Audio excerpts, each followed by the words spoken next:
Hello my nostalgic friends, in this video I want to talk to you about a dead system. Yeah, another one. I like nostalgic things.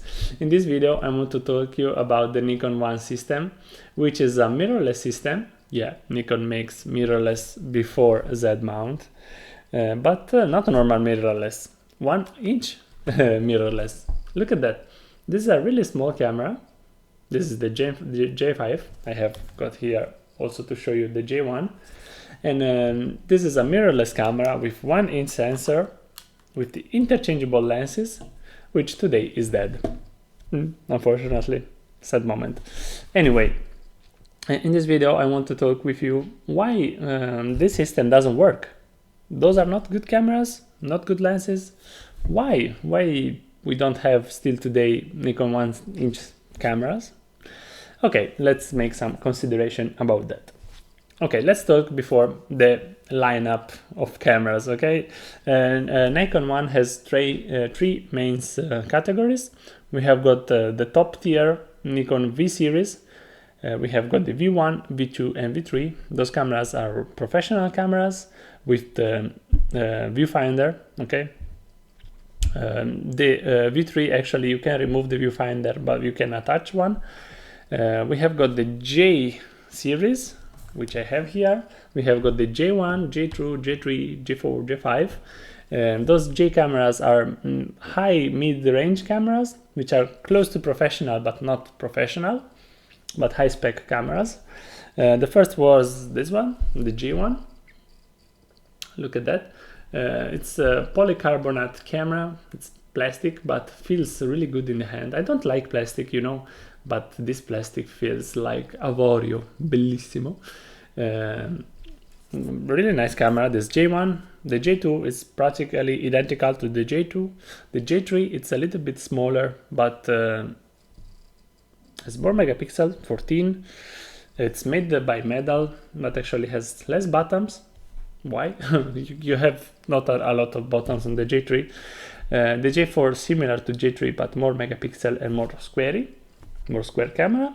And the last one, which is one of the best, if not the best camera of one system, Nikon 1 system, is the J5, which has articulated screen, touch screen, 20 megapixel Sony sensor, really compact, really good dials. Nice camera. And we have got the S series with only the S1, which is the economic camera. If you want a Nikon 1 camera, I think the S1 is not the best, okay? But if you want it, if you found for cheap, it's also a 1-inch camera from Nikon. And those are the cameras. Not a lot, but those are. And the lenses, okay? You see, this is the kit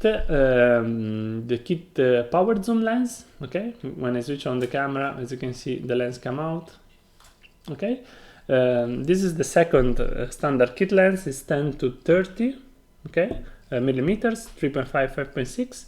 We have got the old version, which looks more like this one, but the old version has a problem. It's also collapsible lenses, but the old version has the problem of the aperture, and in all cameras make the error of all lenses, which is really annoying. All lenses broken one small ingranaggio, okay, of the aperture, and it's bad. If you want one functional, you want to be sure buy the newest power zoom kit lens. We have got the second kit lens, which is this one, is the 30 to 110. Okay, this is like a 70 to 300. You have got to multiply 2 by 7, okay, the crop factor of 1 inch. Oh, when I open the lens, the camera turn on. This is a nice picture. Okay, this is the most, I think, compact telephoto lens. Is one of the most compact telephoto lenses, as you can see. Really nice. White. It's in the color of the camera. And we have got a standard 50 millimeters. Look at that, really small, really beautiful. This is the 18.5 millimeters 1.8, okay, which is equivalent to 50. Really small. It's one of the brightest lens, but it's not the brightest, because the brightest is the 32 millimeters f1.2 with nanocrystal coatings, which is a really expensive lens, like 600 euros. I don't found one to show you. I want that lens but it's hard to find. It's a professional lens. Nikon has only 2 professional lenses, the 32, which equivalent to 85, it's like a portrait lens, and we have got the 70 to 300, which is not like the full frame 70 to 300, it's equivalent to 200, 900. It's a really nice telephoto lens. It's nano crystal also, the only 2 nano crystal coating lenses, but it's really expensive, 1,000 euros. Oh my god, really expensive to make a video, but I really hope to try that lens because it's a nice lens. Okay, and we have got the 2 all-around lenses, which are 10 to 100 lens, I think. You have got 2 versions, the collapsible one, like that, with mechanical zoom, and the power zoom one, which is bigger. And this is the system, all the lenses, all the cameras. Really nice. But why doesn't work this system? Okay, they are nice mirrorless, really compact. Why doesn't work? I think the really main problem was the image quality. Yes, unfortunately, you know what I'm thinking about the image sensor. Bigger, it's better, okay? It's a physical thing, guys. It's a physical thing. If you have got a bigger surface, you have got more light, more information, which is the most important thing. You have got more information, more three-dimensional, okay, immersion in the image. Because if you have got a small sensor, you see everything from this point. But if you have got a bigger sensor, you can see from this point, okay? You have got a more three-dimensional image. And trust me, it's real. Bigger sensor make pictures which look better. Sorry, it's a fact. For me, it's a fact.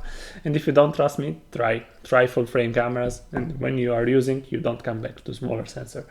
Okay, and I want to show you this thing. Look at that. I have got here a 50 millimeter 1.8 versus equivalent 50 millimeter 1.8. Do you see? Are pretty close in the dimension. This is vintage, no autofocus, but look at the glass. It's way bigger, this one for full frame, than this one. And you can see will pass a lot more light here and more information than this one. It's physics, guys. It's simple physics, okay? Really simple fact. Anyway, and then don't telling you it's not a good lens. It's a really good lens, really sharp, surely sharper than this one, but actually you don't have the same result. And a big problem in the past was the phones, okay? People carry with him the phones, you know, the phones when you use Facebook in 2010. Oh, look at that, it's her birthday.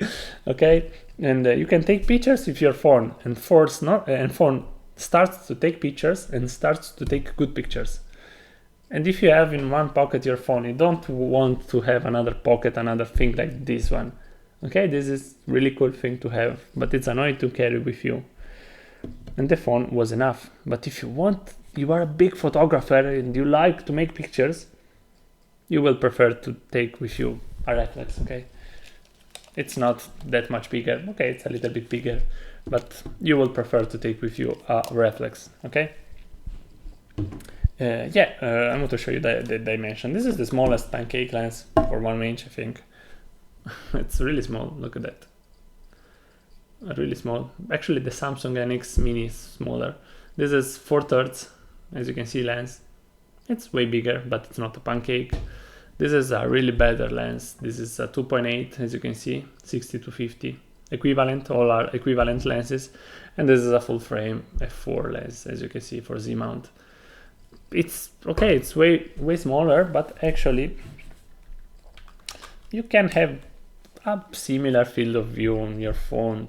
Okay, similar quality, because the biggest problem with small sensor is the fact that you don't have bokeh. And I think it's really more important than you think, the bokeh, because you can separate any subject from the background, okay? You take a picture of anything, okay? The rubbish cassonetto, okay? On the street, you take a picture and you have got bokeh behind and the picture looks professional, okay? But with these cameras, with small sensor and small and really low aperture, you don't have bokeh, and it looks like a picture take with phone.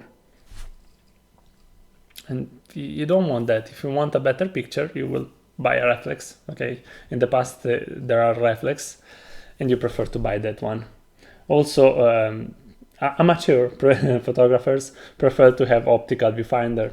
Here you don't have optical viewfinder. Okay, and also in the V1, V2, V3 you don't have optical viewfinder, and this things doesn't let the professional photographers to buy that cameras, because we all know mirrorless was not easy for mirrorless to come in the market. Okay, Sony can do that, but it was hard still for Sony because Sony makes mirrorless from 2013 with the A7 and starts to be big in the photography market after years. Okay, and these small things can't compete with the quality image of a reflex, with any reflex. Okay, with the basically Nikon D3000 was way more better than this one, the image quality, because bigger sensor, more information, more bokeh, more quality feeling. Okay, you feel better the picture.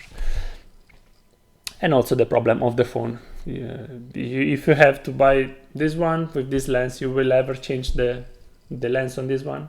I don't think. It's like a compact camera. Okay, and you know the phones killed completely the compact cameras. All compact cameras. Only Sony RX100 it's still alive today, but actually it's dying because phones now have telephoto zooms. But you don't use the compact camera if you have a phone. Okay, maybe you buy this camera, you put this lens to have a telephoto, you put this one to have brighter lens on the night. But if you start to make a couple of lenses, then it's better to buy a reflex with his lens, and you have got more quality. Was not enough, this system, to kill the phone, and doesn't have the necessary quality image to be better than a phone, to be like a really good reflex. Okay, and that's the reason I think that Nikon One system doesn't work, and it's still the problem why Micro Four Thirds today it's not on the leadership. Okay, they're good cameras, but small sensor. It's for a smaller sensor, it's harder to take the same image quality of a bigger sensor, and that's why Micro Four Thirds is dying. Because for the same quality, you can buy a phone. Phone now have 1 inch sensor most, and Micro Four Thirds still it's starting dying. Okay. And that's it, guys. Those are my reasons. I will make a video about those cameras because they're really beautiful. They are really nice to use. Look at that. This is myself. Ta-dum. Ta-dum. Oh. Okay, sorry.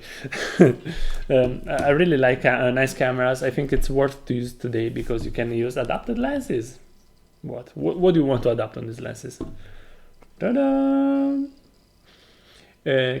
Cinema lenses. Those are the C-mount lenses. You can use an adapter and use on your 1 inch mirrorless camera. This is really nice. I take some really good pictures because those are really good lenses. 1.4, really bright lenses, really sharp. And actually, I think this is one reason to buy these cameras today. You can use vintage lenses to have nice look, nice cinema look. And this make another sense for those cameras to use still today. Nice. This is nice thing. I like it. I will make a video about this thing. This was just a little spoiler. Exists also adapter to use all the f-mount lenses on this mirrorless, but doesn't make sense. Okay, mount of 50 millimeters here is like 150, something like that. It doesn't make sense to use full frame lenses on 1 inch. No sense. Also because they are not sharp enough to resolve such a really dense sensor, because 20 megapixel on small sensor, it's not like have 20 megapixel on full frame. Okay, you know. Anyway, this is the video. Let me know in the comments what do you think about the Nikon One system. Let me think if you think I'm right, because maybe I'm not right. Maybe it was not the phones and the small sensor the problem of those cameras. Yeah, the price. Those cameras was really expensive. was really expensive and starts to be expensive today. This small J5 here, it costs 300 euros today, and it's growing up. Okay, let me know in the comments what do you think about the J1, the J system. I like it, but I think it was unfortunate system. Okay, we will see in the next video. Statemi bene. Ciao ciao.